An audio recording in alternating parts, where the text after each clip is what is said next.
राजा विक्रमादित्य और काल का रहस्यमयी सामना। प्राचीन भारत के महान सम्राट राजा विक्रमादित्य अपनी निडरता, न्यायप्रियता और अद्वितीय बुद्धिमत्ता के लिए प्रसिद्ध थे। उनकी वीरता की कहानियां दूर दूर तक फैली हुई थीं।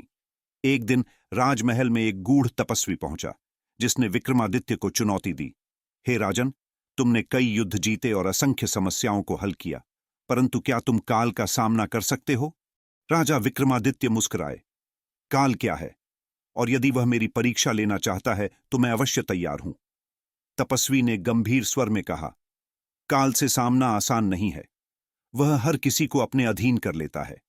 परंतु यदि तुम सच में इतने साहसी हो तो अगली पूर्णिमा की रात महाश्मशान में आना।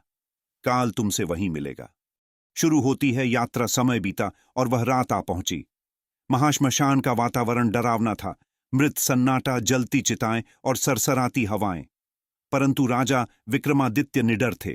उनके कदम आत्मविश्वास से भरे थे। अचानक उन्हें किसी के हंसने की आवाज सुनाई दी। उन्होंने मुड़कर देखा।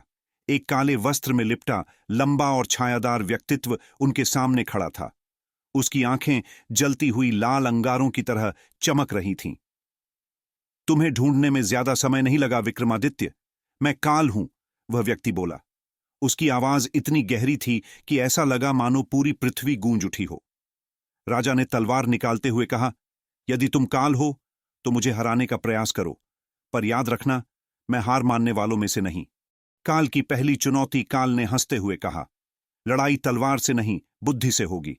यदि तुम मेरी 3 चुनौतियों को पूरा कर सको तो मैं मान लूंगा कि तुम मुझे हराने के योग्य हो, लेकिन एक गलती और तुम्हारा अस्तित्व समाप्त हो जाएगा। राजा ने चुनौती स्वीकार कर ली। पहली चुनौती, भ्रम का मायाजाल। काल ने राजा को एक अंधकारमय जंगल में पहुंचा दिया। वहां हर दिशा में राजमहल जैसा दिखने वाला एक महल खड़ा था। इन महलों में से एक असली है और बाकी भ्रम है।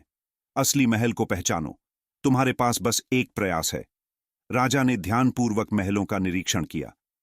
अचानक उन्होंने देखा कि एक महल के ऊपर लगे ध्वज पर हल्की हवा चलने के बावजूद कोई हलचल नहीं हो रही थी। राजा ने समझ लिया, यह भ्रम है। उन्होंने असली महल की ओर इशारा किया। काल मुस्कुराया और पहला चरण समाप्त हुआ।